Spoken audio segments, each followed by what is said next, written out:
Good morning and welcome to Missoula Real Estate Today. This is Denny Bedard. Missoula Real Estate Today is presented by Diane Beck of Windermere Real Estate. Diane's been working with buyers and sellers in the Missoula market for over 25 years and shares her insights on the local housing market. Along with her trusted partners, Diane provides complete service for your real estate transaction and brings us guests who provide useful information on industry-related topics and trends. And now, Missoula Real Estate Today on News Talk, KGVO. Well, good morning, and thank you very much for making Missoula Real Estate Today a part of your weekend. Missoula Real Estate Today presented by Diane Beck of Windermere Real Estate. Not with us, but she has sent an old friend of Missoula Real Estate Today. How many times do you figure you've been on this show anyway, Billy? Maybe a dozen or something like that. It's always fun. Bill Caras, Caras Nursery and Landscape. We may get to Nursery and Landscape. We may just talk Hellgate High for 30 minutes. We could. That was a few years ago, maybe 40-some. Yeah. Bill and I are high school chums. So you're working on the reunion? Well, we got a 50 coming up. Yeah, we got a 50 in 2022. Hard to believe.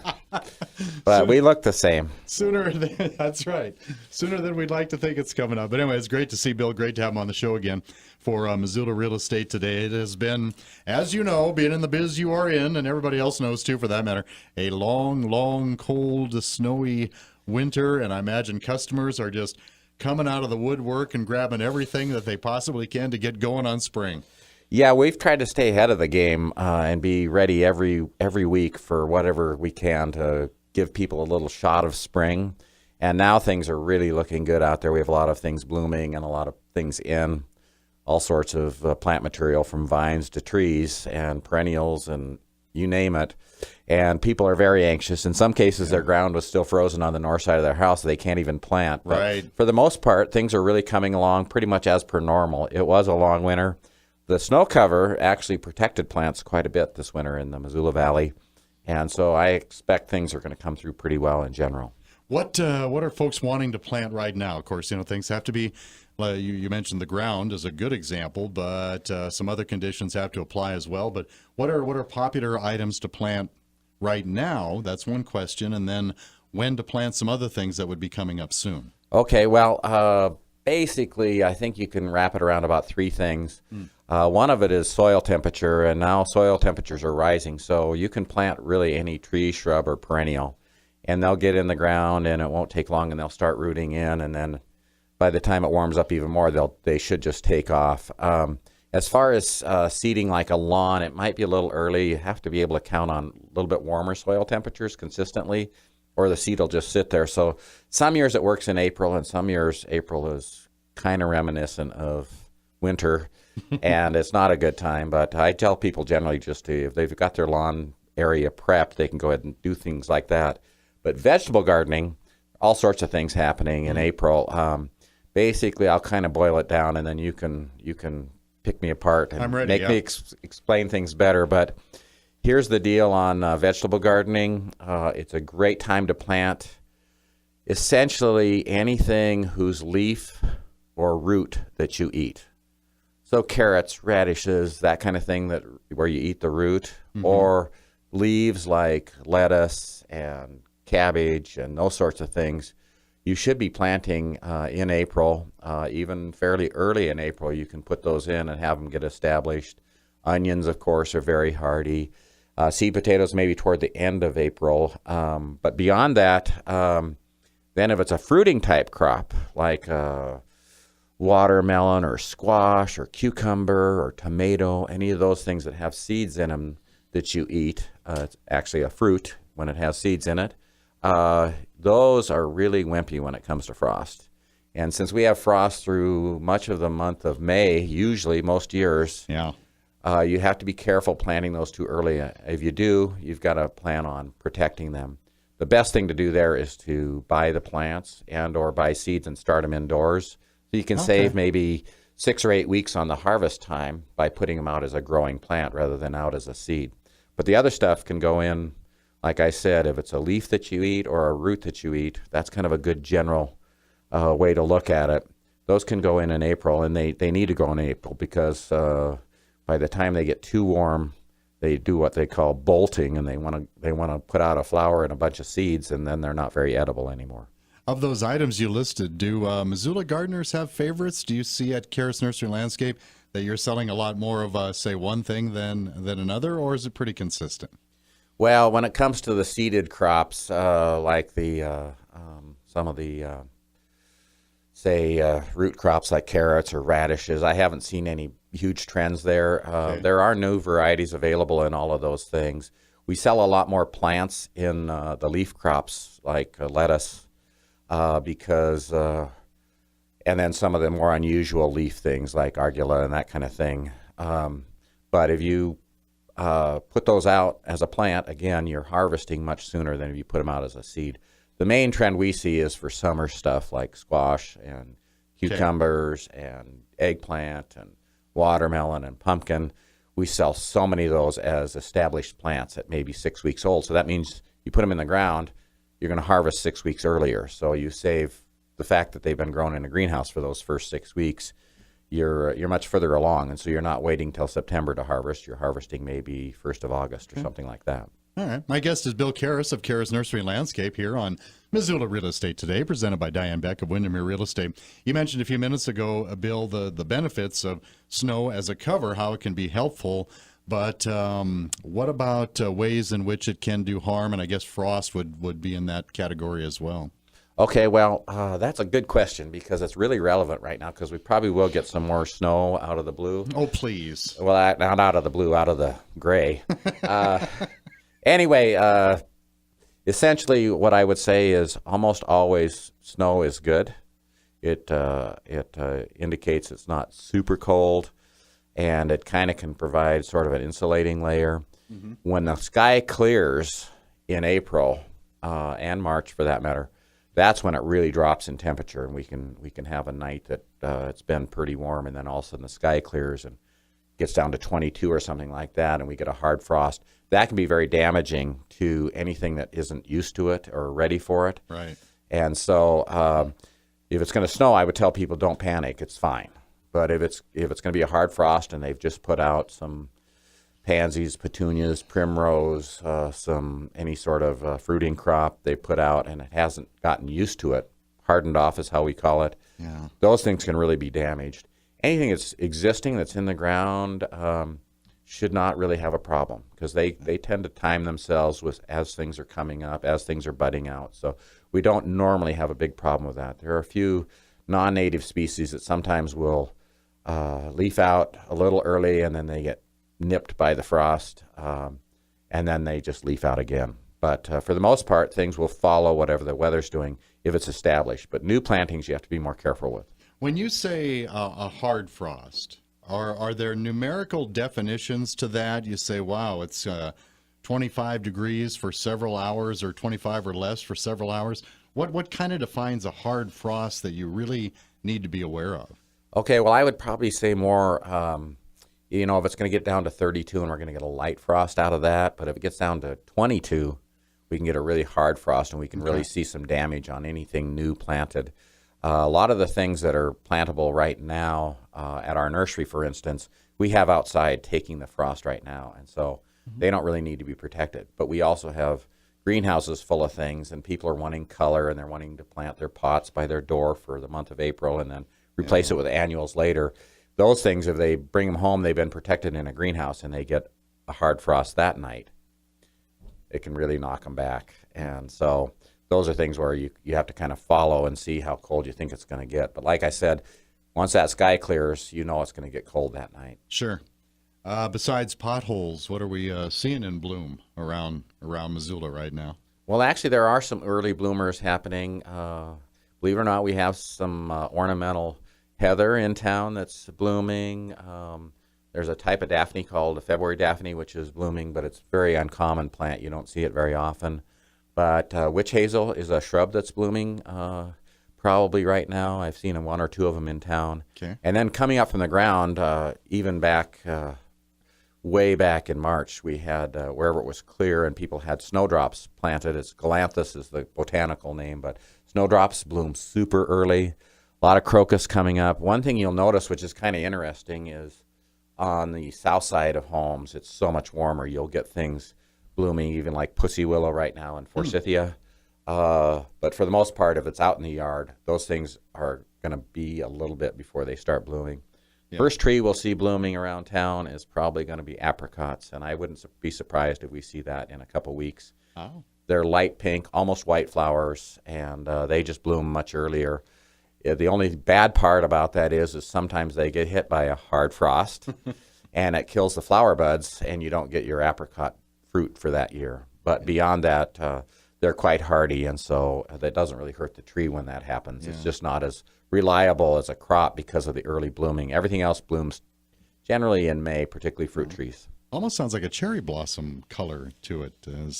Yeah, you'll see them all around town. It won't be more than a week or two, and they're very pretty, and they're kind of unique because they're the only thing blooming in a tree form, along with shrubs. So one of your first ones, like I said, will be forsythia.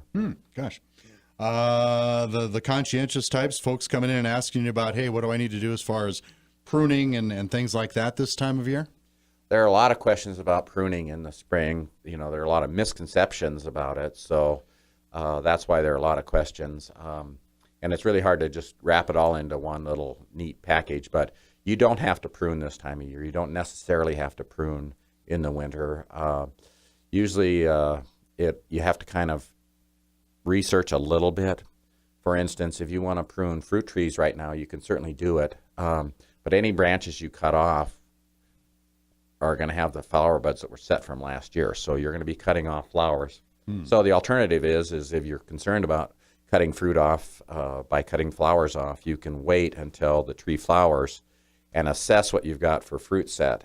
But beyond that, a lot of fruit trees, once they're established, you're going to get plenty of fruit anyway. So it's not a bad idea. The only thing is you don't want to confuse pruning with cutting back. We really discourage any cutting back of trees almost universally. We want people to go in and thin them out, kind of remove any possible crossing branches, any branches that are growing from the outside of the tree across the center, downward growing branches. Try and create a really nice structured looking tree that doesn't look particularly pruned. So in that case, a lot of times you remove entire branches and you try and make a nice clean cut, and then it doesn't look pruned when you're all done, but it looks like it has a very nice structure. I got you. So less is more in a lot of ways in that regard, but I imagine the temptation is to still overdo it when you get started on something like that. Yeah, a lot of it's just because of a misunderstanding, because like I said, cutting back and pruning don't really mean the same thing to me. Yeah. And trees, when you cut them back, you really hurt their health in terms of their strength, their structure, and you don't slow them down at all. In fact, sometimes you speed them up, and so you'll get all of this growth off of these pruning cuts if you cut back.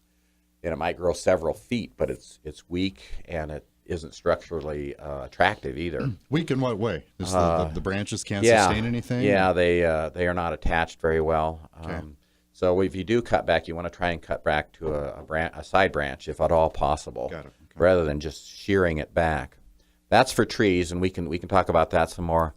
When it comes to shrubs, any spring blooming shrub like a forsythia or flowering almond or say a lilac, there's a number of other spring blooming things. When you cut those back now, anything you cut off is going to cut off the flowers.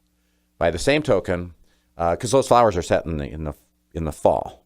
By the same token, summer blooming things like hydrangeas and potentilla, most of the spireas, they bloom on new growth, and so you can prune them back. And they'll just flush out again and bloom the same year. So you're not losing the flowers for that year.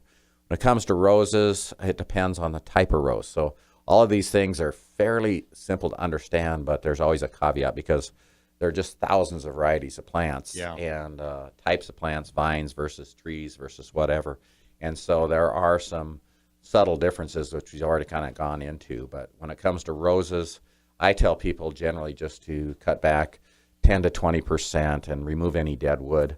But it depends if it's a hybrid tea rose or a shrub rose, et cetera, et cetera.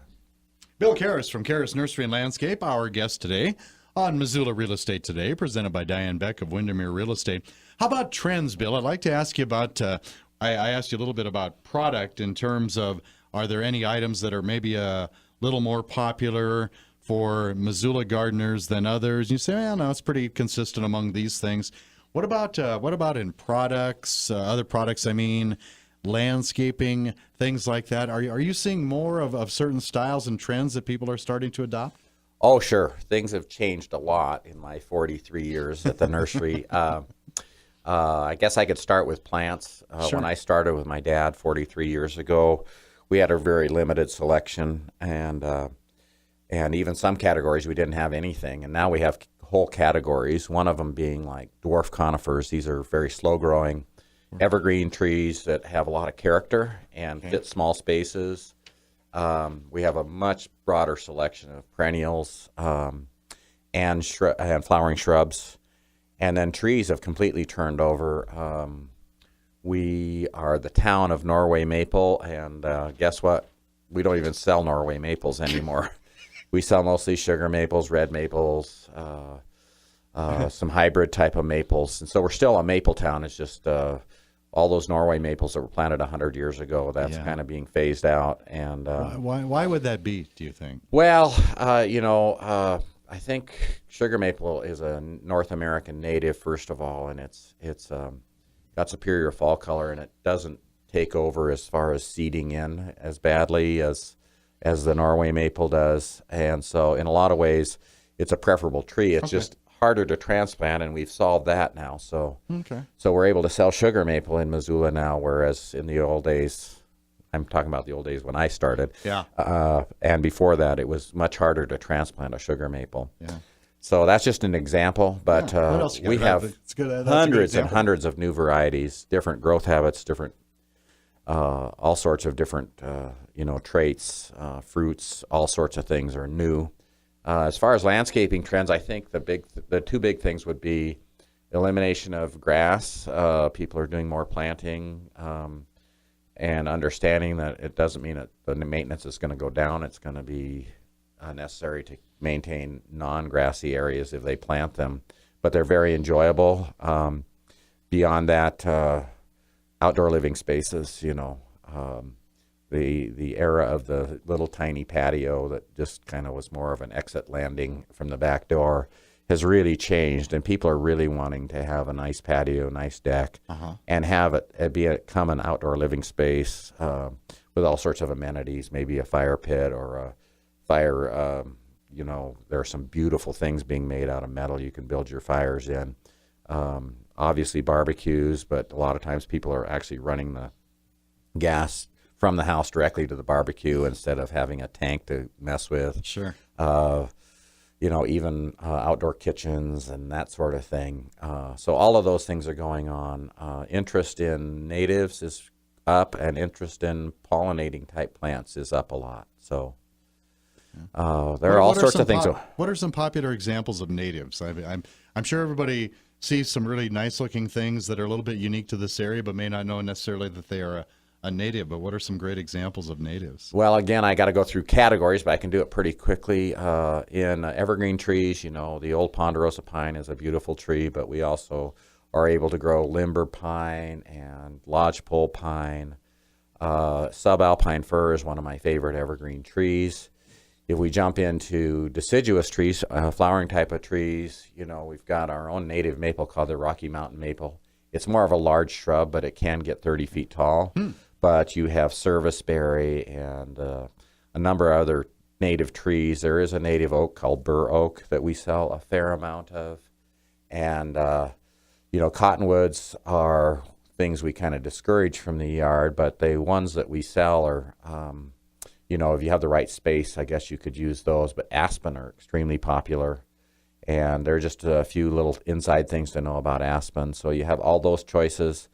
In the shrubs, the red twig dogwood is a true Montana plant, but we probably have, 20 or 30 shrubs that are very suitable for landscaping, all the way from sagebrush and rubber rabbit brush, which can, once they're established, don't need any supplemental water, to the dogwood I mentioned and the serviceberry shrub and all sorts of things like that. Which do really well here. And I always think those look terrific. Yeah, they just have a wonderful look. Yeah, for sure. Ground bubble. Well, there's some things with gray leaves, like your russet buffalo berry is very pretty, and it's a nice contrast shrub. I put a bunch at the university with some red leaf choke cherry to get the maroon and silver going, and so we have some great choices that way too. But on the ornamental side, some of them have been selected to stay smaller or to be more disease resistant, and so in some cases you can get something very close to a native, but it has certain advantages. So that's nice. So we got all those things going on, and it all revolves around plantings and plants and creating interest throughout the year and creating color and just the whole thing that people are tired of with winter right now. Yeah. My guest is Bill Caras of Caras Nursery and Landscaping here on Missoula Real Estate Today, presented by Diane Beck of Windermere Real Estate. I got you off track there a little bit, Bill, but just kind of getting back to that whole the outdoor living space and the concept of upgrades and that. This being a real estate show, and we've talked about this, on various shows, but probably one of those things, if you're looking to maybe eventually sell the home or if nothing else, enhance the resale value of it, I would imagine that's one of those features that does have a lot of appeal. Well, they have two things going on. You've got curb appeal, so you can make the house look, much better just from the curb when you drive up. There are so many things you can do, and sometimes that can help sell the house. But definitely you open that back door, and if it's a space someone can relate to in terms of functioning as an outdoor living space, that's one of our great advantages here in terms of we have those long evenings and it cools off, and so it becomes like part of your whole lifestyle. And I have to say that I do the same thing. So, in the summers, we're just not inside very much because it's just so pleasant outside in our particular situation. And so, a lot of rooms just don't get used at all in the summer because we're outside and it's such a pleasant place. Yeah. Are you and the team called upon to do some pretty difficult things? Sometimes people come in and say, this is sort of the dream or the vision I have for the backyard. And then, of course, you guys have to go to work on design and recommendations and things like that. I imagine, and of course, it's part of the home, so it's going to be real personal. I would imagine not necessarily I'll go ahead and say a challenge, but I imagine that gets pretty detailed and complex at times. Well, it certainly can because, you're limited by certain things, like you want this outdoor living area to be level, for instance. So sometimes that's a real challenge. Beyond that, I guess there's the design aspect to it. And, when you have just a space that you want to convert or it's brand new, it's a blank canvas. You can really do almost anything. You can do all grass. You can do all plantings. You can do a patio. You can not do a patio. You can throw in, things of interest, like if you're interested in vegetable gardening or if you're interested in having a pond, or, it's a blank canvas, and it really, the sky's the limit. So you almost have to, communicate with the client in terms of the possibilities and find out what they're really interested in. You bet. Because, like I said, you can just almost do anything. But beyond that, I've been a landscape designer personally for all these years, and so when I walk onto a job site, a lot of red flags fly up too, like drainage and things like that I'm concerned about. Wherever we can, I try and get multiple benefits. So maybe we want to put a really pretty tree next to the patio so we can enjoy it, but also it creates a distance and a screening from our next door neighbor's back deck or something like that. Yeah. And so you get multiple benefits out of it all. Maybe it gets tall and it makes the house look more settled into the environment. So you get three benefits right there. And maybe you're helping the honeybees at the same time. So, anytime we can do a multiple benefit from a planting or whatever, I really like to head that direction. Yeah. We talked a little bit about what to plant and when to plant and pruning and things like that. Any other things that folks should probably be doing in their gardens now or as soon as possible in preparation of the upcoming spring and summer months? Well, I would say right now there's a lot of cleanup going on. Our crews are going out and doing some professional cleanups, but a lot of people just get some time out there, clean things up, break up the old leaves, clear out some areas along the fence and that sort of thing. And it's kind of therapeutic. It's kind of nice. Sure. It's not a bad idea to fertilize your lawn right now. We have some good organic fertilizers, which again are going to stay in the soil. They're not going to leach down into the groundwater. So getting that lawn kind of ready to go. You don't really need to rent a thatcher. Normally that is not what we would technically call thatch. It's just some dead grass that'll break down and actually feed the plants.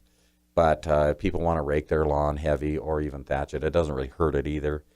Fertilizing the shrubs and trees, that sort of thing is a good idea too. And then just picking up, like if there's a board or some stuff laying around, that's where, you'll get bugs overwintering underneath, and maybe you want to get rid of that stuff. And if you've got a stack of pavers or something, it's not a bad idea to get those moved out, cleaned up, so that you don't get hornet nests, in there and that sort of thing. It's a kind of a preventative time of year from that standpoint, and a preparation time.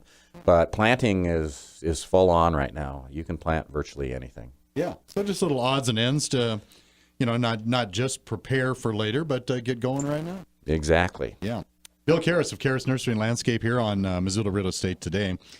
And a special thank you, by the way, to some of Diane Beck's marketing partners that help bring you Missoula Real Estate Today. They include Rob Fleming with Mann Mortgage, Miles Link of Opportunity Bank of Montana, and Carol Blodgett from MakeItMissoula.com. Bill, in the last 2 minutes, I can't let you go without, talking up Caras Nursery and Landscape a little bit. You'd mentioned you're in about your 44th year.